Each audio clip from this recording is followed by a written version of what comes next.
Welcome to Wine, Women, and Writing. This is the show, whether you're seeing it in the video cast or hearing it in the podcast, where I talk with other authors. By the way, my name is Pamela Fagan Hutchins, in case you hadn't figured that out, but where I talk with other authors about their stories with complex, authentic female characters and how they develop those characters, the sometimes real life experiences that are the nugget that they draw from. We also occasionally have barking dogs or oops, profanity or a little oversharing. That's just part of what's fun, and a whole lot of whatever gets us through the day. I promise this is just coffee in my mug. If you want to see some of the past episodes, be sure and go out to my website, PamelaFaganHutchins.com. You can also see the upcoming episodes so that you can read along with us. Last week, you should have been reading Secrets of the Greek Revival to prepare for today's guest, Eva Pohler. And next week, you're going to be wanting to read The Huntress as we prepare to talk to Kate Quinn.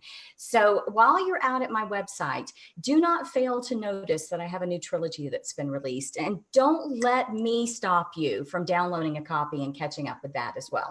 But on with the show, as they say, because today, we have my friend Eva Pohler and her dog Mo with us. Welcome to the show, Eva and Mo. Thank you. Thank you for having me. I'm glad to be here. Well, I'm trying to remember how long ago it was that you and I met. I think, was it in Johnson City? Did we meet at a Yes, that's right. I forgot about that. We were both speaking at the library. They were having a writers' conference, and we were both there with one other independent author. I can't remember who now. I can't either. Gosh. I just remember you.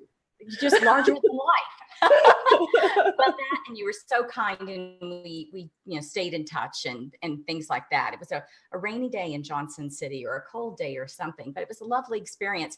And the best part of it was, of course, that I came away with a new writer friend and learned that. Oh, here goes Mo. Mo, don't leave us. Mo is nervous because my other dog, Vienna, is at the door. Of course, just when you press live, wants to go outside. Hopefully one of my children will come and let her out.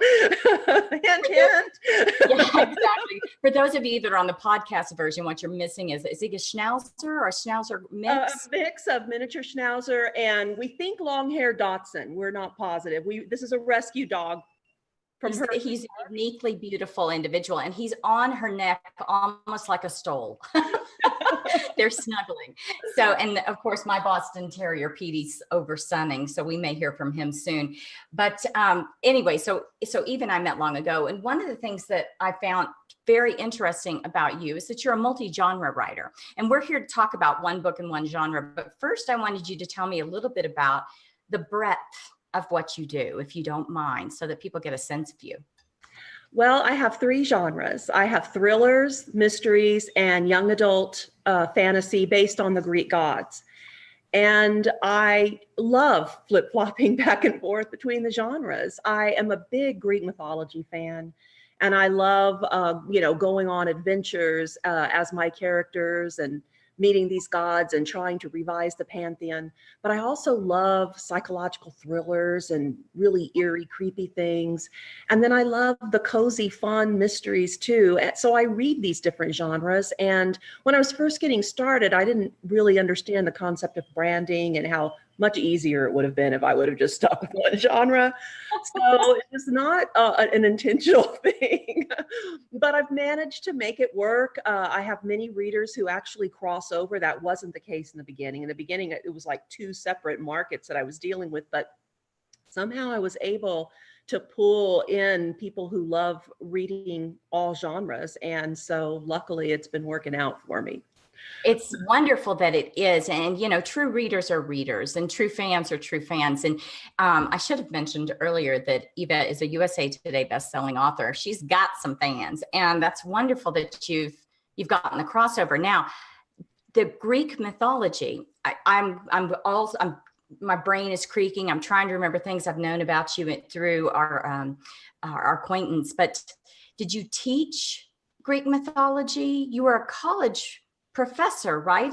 Writing. For over 20 years, I taught English and writing at UTSA. And although I never taught the class, Greek mythology. I guess you might have thought I taught it because I've gone around to different schools with my Greek mythology bingo game, with my flashcards that I've made with an artist, and taught Greek mythology to like middle school and high school classes. This was back when I was first getting started, as a way to kind of get my brand out there. And I also did it at a couple of events. And I have a thing on my website for teachers. So that's why you might have thought I taught that, but it was actually literature, composition, young adult literature that I taught. And I actually am teaching part-time at Trinity University, which is my alma mater here in San Antonio. I'm teaching an entrepreneurial course for creatives, trying to help other artist types find a way to turn their passion into like a side job or maybe a full-blown career. And then I'm working with a first-year seminar, which is a multidisciplinary course that focuses on different ideas. Each one has a different theme. I'm doing social justice with one and creative genius with another, and it's a blast. I love it.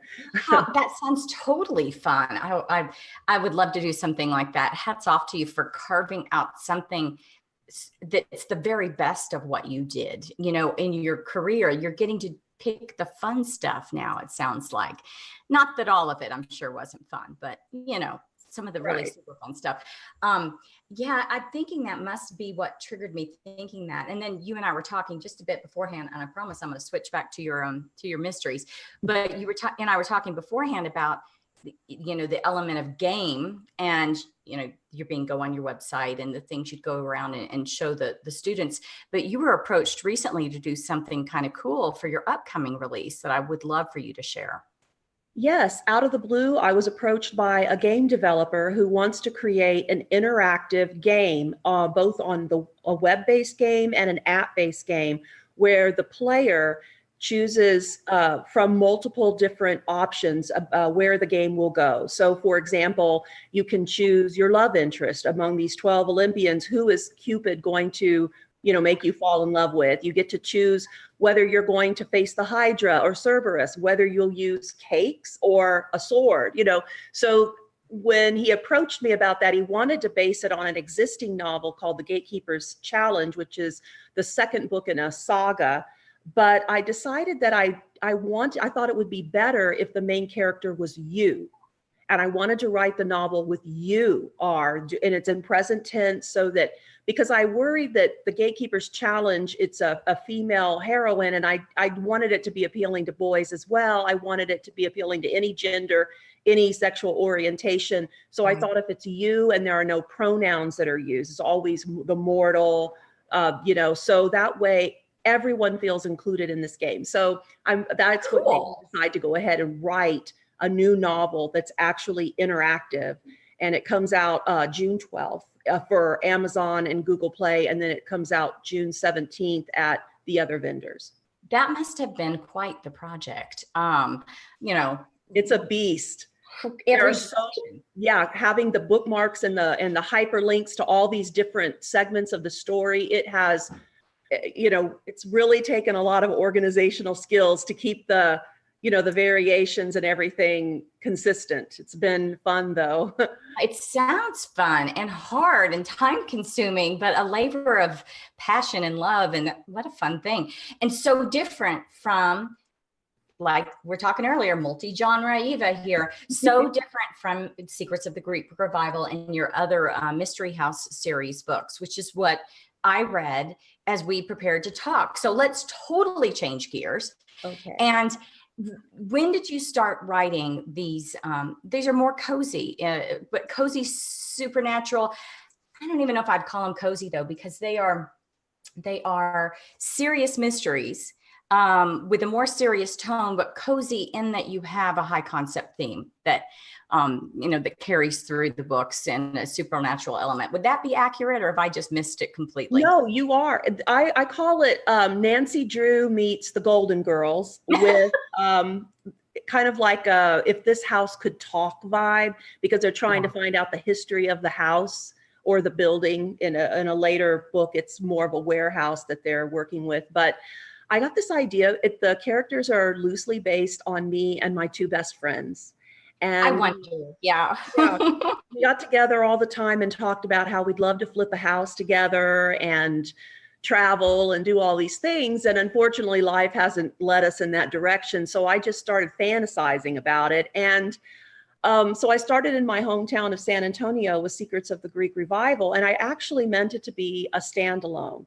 But then I had a few readers say this would make a great series. And so then I decided, why not have them travel the country, going from one haunted house to another, solving these mysteries as these amateur sleuths, kind of Nancy Drew style, but with the I guess with the themes that come with older women, you know, middle-aged Yes. women whose children have flown the nest, and you know, now they're kind of in this interim stage between, you know, no children at home, but no grandkids yet. And so they're looking for some adventure, something to bring excitement to their lives, feeling the loss of their children leaving the nest, you know. So that's how Yeah. it came about. And so I just exaggerated our personalities in the story, but it's a hoot to, you know, have them read it and talk about what I did with their characters. And well, that's exactly like, you know, so-and-so, but that's not at all like, you know, it's funny.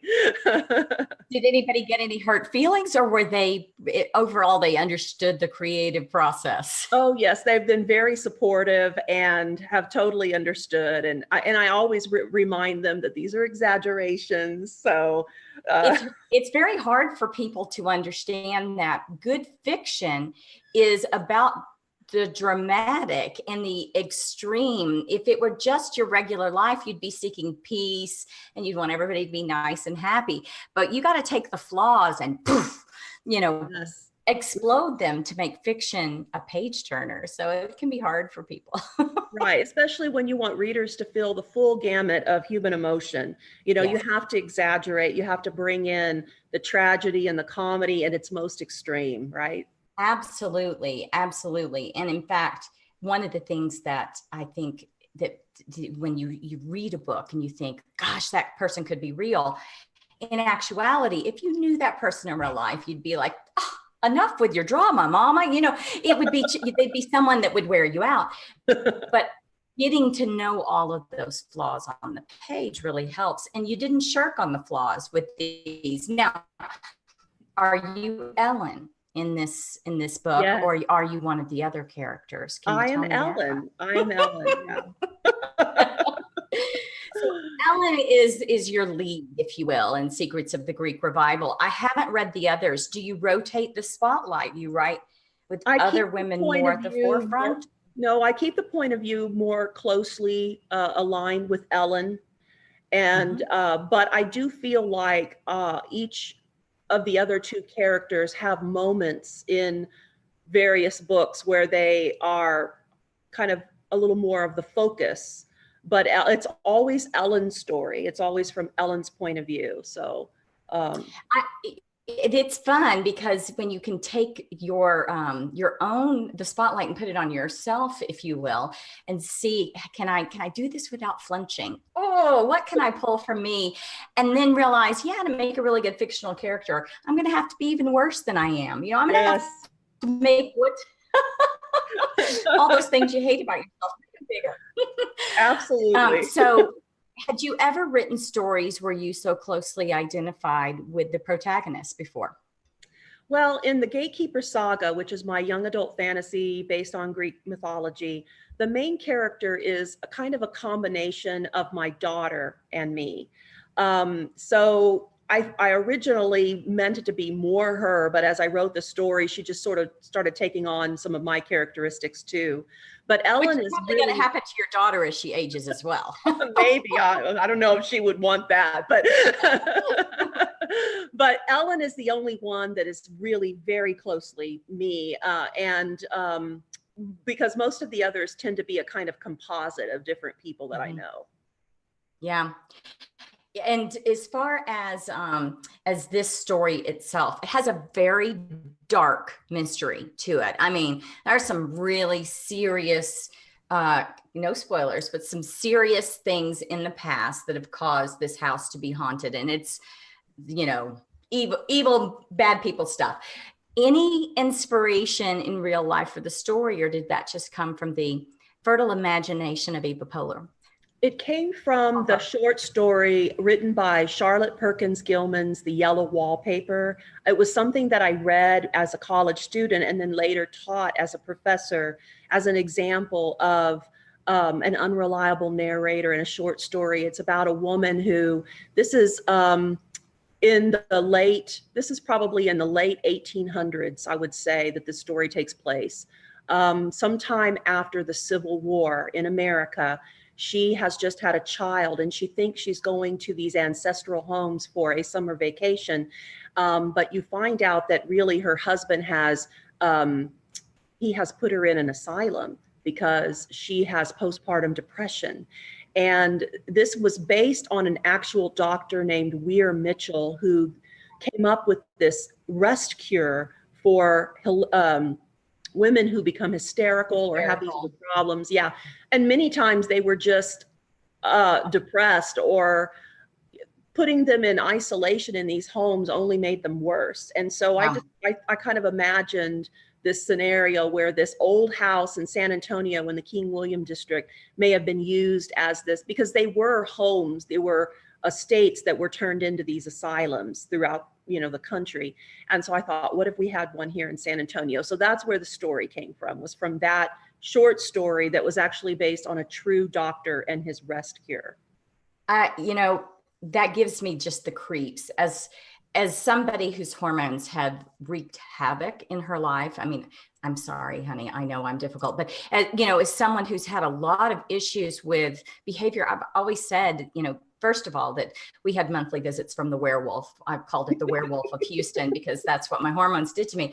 But also that if this had been 100 years ago, he could have just locked me up for hysteria and I would have been gone for the rest of my life, or I would have been Lizzie Borden. I'm not sure which. But. Well, that's what this story tries to reveal, or tries to uncover, that some of these women were just women that were actually 17, 16 years old, whose parents didn't know what to do with them, or maybe they became pregnant out of wedlock and they needed to be hidden away. So they were put into these asylums as a way to just sort of get them out of the way, and really didn't deserve to be there in lives, and were actually probably made crazy by being there rather than helped, right? And so that's kind of one of my goals in writing this, was to try to uncover some of these social injustices. And so in the first book, I'm dealing with these women, but in the second book, with the case of the abandoned warehouse, it takes place in Tulsa. And in that one, I'm revealing what takes place in 1921 in one of America's worst race riots. And so, and then in the third one, I'm dealing with what kind of like these conflicts between the Catholic and Voodoo people or culture in the French Quarter of New Orleans. So in each one, I'm taking on some kind of social injustice and exposing it through the story of ghosts that are loosely based on real people. And so, yeah, that's been fun.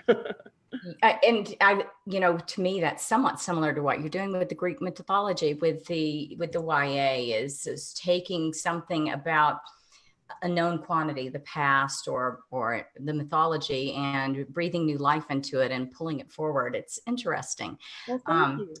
I like what you do there. So now you're working on, and what do you, okay, you've got the new release that's coming out right now, that's the young adult, but you just had your fourth one come out in the Mystery House series. Yes, right? The Hidden Tunnel takes place in Portland, Oregon.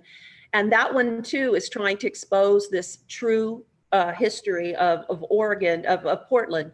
And it has to do with this, some people think of it as an urban legend, the Shanghai tunnels that supposedly run through the underground of Portland. And I actually went there and spoke with a historian who runs tours of the underground tunnels, and did a lot of research on how these people were shanghaied. And there's no dispute that people were shanghaied. And there's no dispute that the tunnels now exist. They've finally been proven after years of people disbelieving it. But so where the dispute is, were the tunnels used to help in the Shanghai process? And so anyway, in my story, my three ladies are actually being called there because a billionaire's brother has gone missing. And I actually base it on these two billionaires' brothers that have this chain of breweries and hotels and bars. One of them goes missing at a new project in downtown that's based on a real historic house called the Ladd Carriage House. And so my three ladies are trying to help solve the mystery after he's gone to all the authorities he can possibly go to. He thinks, well, maybe it's something paranormal, because all places that these brothers buy tend to have some kind of history with ghosts. And so it was a lot of fun writing that story, going to Portland, investigating the tunnels, talking and interviewing, the historian on the Shanghai tunnels. It was great fun. So that one just came out at the very end of April. Well, it sounds fun. And it's interesting to me that in these books, Ellen is the disbeliever, if you will. She's the one that is last to embrace the supernatural. But yet I think that Eva Pohler fully embraces the supernatural, if I had to guess. Pamela Fagan Hutchins does. So I'm sensing a kindred spirit here, and the possibilities out there, things that exist beyond our five senses. But it's interesting that you make her the naysayer. Well, I wanted to do that because I felt like many people reading the story would probably be skeptical too. And so I felt like I needed a character that they could relate with, and that they could be sort of transformed along with Ellen into a believer, to just be able to buy into the rest of the series. There had to be this first book that sort of indoctrinated them into the world of ghosts and these kinds of mysteries, so. Are we going to see any more from the Mystery House? Are you working on it? Absolutely. Right now I have a total of 10 books planned. So the fourth one just came out. The fifth one is going to be The Haunting of Hoover Dam, and it comes out Halloween. And so this summer I'm going to go to Las Vegas and also visit the Hoover Dam and do a little more research. But this was actually my husband's idea. He's the one that knew the story about the people who built the Hoover Dam, and how atrociously these workers were treated and how expendable their lives were. And so that piqued my interest. And so the story is going to be based on that. And do your friends that are featured in the book, do they bring you ideas for some of the books? They bring me ideas in terms of how they behave, how their characters behave. I try to spend a lot of time with them, and I always, when one of them says something really funny or off the wall, I'm like, that's going in the book, They're afraid to even talk around me anymore. But like in the Tulsa book, we went on a trip. The character in the book based on Sue actually moved to Oklahoma. And so I wasn't going to write about Tulsa, but her daughter got married there. And so we all went up to Tulsa for the wedding and had such a good time. And I just started doing a little research while I was there and found out about the race riots. But it's funny how they'll say something or do something. Like we went to go see the Pioneer Woman's Mercantile, and just had a hoot of a time there, and when these things happen, I just can't help but get inspiration from them and put them in the book. So their personalities have really, even though I say they're exaggerated, a lot of the ideas come from actual things they say and do. So, well, they say that good writing starts with good characters, and that the characters tell you where to go. Whether you're a pantser or a plotter, you're being led by these unique personalities. Yes. And it sounds like you are in real life and on the page with your friends. How fun, though. And so with respect to readers out there that are maybe thinking, hey, I like this Eva Pohler, I want to get started. One good place is The Secrets of the Greek Revival. With your other series, tell us a little bit about where they go to find out more information, and where you'd recommend dipping a toe in with those. Well, they can always go to my website, evapohler.com. And that's EVAPOHLER. The Gatekeeper's Sons would be the first book I would recommend for the young adult series. there's also a prequel that they could read first, but it was written after the series, but it could be read before or after, and that's The Gatekeeper's Bride, which gives you my version of how Hades and Persephone really met and fell in love and the conspiracy that was involved. And it takes place during the Trojan War. So you see all the gods and many of the myths coming into that book, but it does kind of lay the framework of the rest of the series, even though I wrote it later. My characters were like, oh, we want to know your version. So that's why I did that. And so I have some people that start there, but others start with sons. I sometimes think that if you waited to read the prequel after the series, you would get more inside jokes, sort of. There would be nuances that you might not pick up on if you're reading it first. So I would start with sons, but I also have a young adult series based on Greek mythology and vampires called The Vampires of Athens. Oh, fun. Those two series are going to eventually cross over in a book that's going to be coming out next spring called The Marcella 2, which is a spin-off of the Gatekeeper saga, but it's going to have the characters from the Vampires of Athens and from the Gatekeeper saga meet up to, solve a problem together. And so I thought that would be a good way. I mentioned the idea to my reader group on Facebook, and they're all going crazy about it. So now I kind of have to do it. Sounds good to me. And so with respect to Eva, you guys. Wait, I'm sorry. Hold on, Travis. I'm on Facebook Live. Could you not play your music for just a moment? Sorry, my older son's getting in the shower. He likes music, and he was about ready to blast it through the house. I'm sorry. What was your question? No, that's quite all right. We are having a house full most of this summer. This house that we live in Wyoming, we run through Airbnb and rent out several floors of it because it used to be a lodge, and it's just too big for my husband and I, who's upstairs working. And so I've been trying to figure out, how am I going to handle this all summer? I'm going to have all these shows and be hiding in a closet with sound buffers downstairs to keep people from hearing all the guests upstairs having a vacation. And my kids are even worse when they visit. I was just going to say, I really enjoyed the book, enjoyed having you on. It's been great to renew our in-person. Does this count as in-person? I think so nowadays. Yes. And I look forward to the next in-person time. So before we wrap it up, everybody out there, I'm always supposed to say this. A Scout's honor, I promise to always say, this has been a solely owned and copyrighted production of Authors on the Air Global Radio Network, and my awesome producer, Pam Stack, makes all things possible. So thank you, Pam Stack, for making Wine, Women, and Writing a reality. And next week, as I said, we'll have Kate Quinn on. Check the website for other episodes. Be sure to read along, and be sure you're going out there and getting a copy of the new Maggie trilogy, Livewire, Sick Puppy, and Dead Pile. People are loving it, which is really gratifying to me, because whenever I undertake a new protagonist, I'm a little nervous, and I chose Wyoming as the setting this time. So it's very near and dear to my heart. And that's it, folks, other than to tell you, Eva, you've been awesome. Thank you for being on. Thank you so much for having me. This has been so much fun. It's so much fun. People just don't understand. I do these shows because it's fun for me. I get to sit up here in my hermit space in Wyoming and just decide, who do I want to invite to be on my show? And it's my social life. This is it. The rest of the week, I'm a hermit. But it's been great fun. And for those of you out there, go pick up a copy of The Secrets of the Greek Revival and get started on this Mystery House series with me this week. You guys all take care. Bye-bye. Bye. Oh, sorry. That was a false goodbye. Let me try it again. Bye-bye. Bye.